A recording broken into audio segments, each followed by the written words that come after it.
Good morning and welcome to the show. My name is Koi.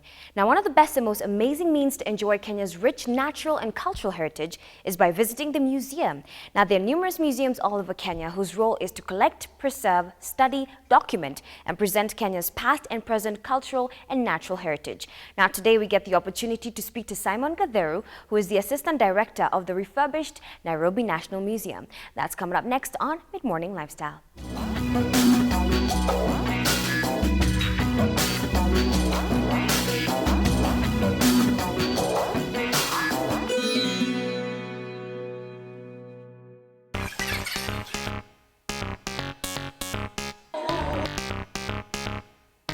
My name is Simon Gatheru. I'm Assistant Director, Nairobi National Museum.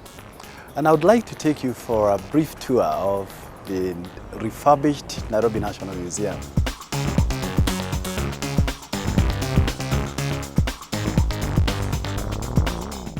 The museum idea in Kenya started way back about 1909. And this idea was brought together by some early naturalists under the East African and Uganda Natural History Society. But the major developments have occurred probably in the past 2 years, where we have expanded the infrastructure again by nearly 2 times in terms of exhibition space. We'd like it to be accessible to as many Kenyans and even other communities as possible. And so we have people coming for bridal parties, we have people coming for other forms of recreation in the museum.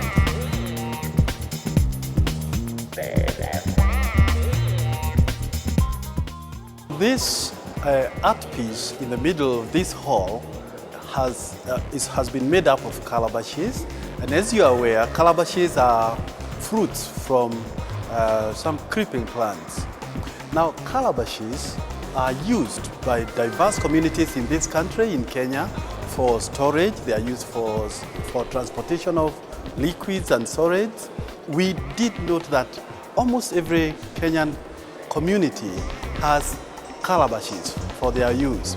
And so when you come to this part of the museum, you'd be able to see some calabash that really is useful in your community.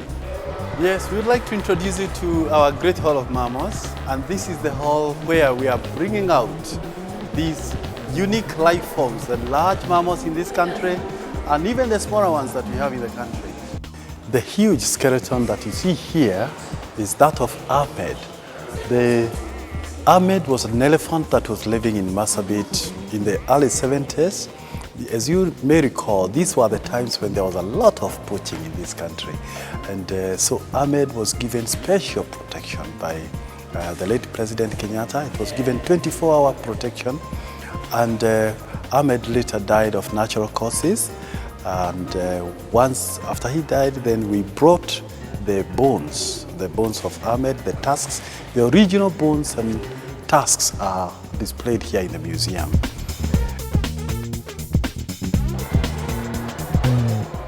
As you might be aware, the museum is housing one of the most unique hominid collections in the world.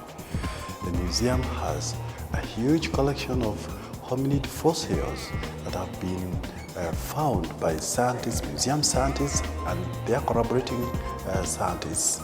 And this underscores the fact that our region is a cradle for humankind. Oh, this is one of the most exciting spaces, of course, because it's a reconstruction of the hominids and where they lived, their natural environment at that time. So it's really another unique collection.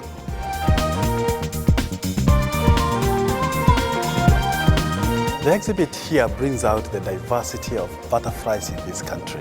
We have more than 900 species of butterflies in Kenya. But we have diversity in other life forms, diversity in plants, diversity in mammals, diversity in reptiles, and this is the diversity that you also be able to see inside the museum. And we are calling upon Kenyans and the rest of the world to come and enjoy this heritage and appreciate this unique heritage.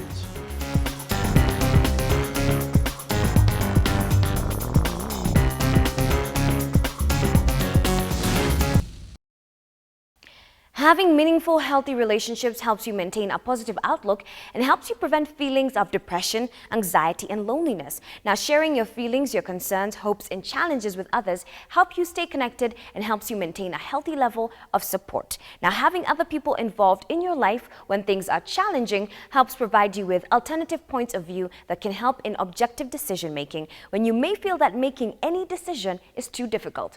With that said, let's hear from our experts on ties that bind up next.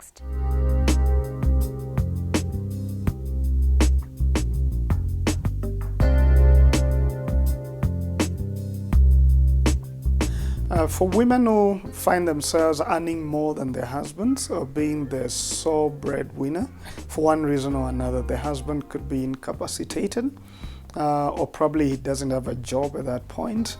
I would say to the women, be respectful. I think one thing a man looks for is respect. Whoever he is, he wants to feel respected. If he senses he's not respected, it's an attack to his base of masculinity, and he's going to react. Of course, there are some men who are insecure, and they'll react even when there's no attack. But I would say to the ladies, treat that man in a respectful way. You need to understand that for a man to earn and to be able to provide, it's very close to who he is as a man. And many men feel almost like less than a man. If they can't provide, if they can't get a job and all of that, they're already dealing with issues there. They feel like failures. And at that point, what they need is not a lecture. It's encouragement. They need to be encouraged so that you don't crush them further in their masculinity. But of course, I would say to the men, be secure enough in your masculinity so that you're not only defined by what you can bring in. So that even if a woman earns more, you will still love and lead. You still love that woman and lead her. Because many men just shy away from leading and feel like this woman is arrogant. But sometimes she is not arrogant. She's just looking for leadership and asking you to step up to the plate and do what you're supposed to do. So there needs to be understanding from both sides. The lady, don't be arrogant and look down on your man. You're pushing him further from you, and the man, be secure enough to be able to handle that situation for as long as it lasts. And keep talking one to another. Let there be freedom of conversation so that the man can explain what he's feeling and not just get into a cave and then suffer by himself and begin to react. There needs to be enough communication both sides. And be nice to each other because it's your relationship, the two of you.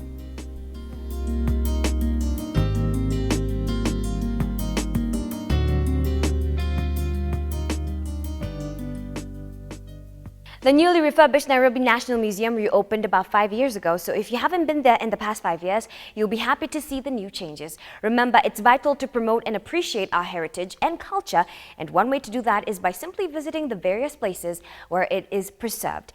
Do send us your comments on midmorning at standardmedia.co.ke. Don't forget to check out our Facebook page as well. It's called KTM Midmorning. If you enjoy the show, be sure to like our page. That's it for today. We do have more for you tomorrow, so be sure to join us.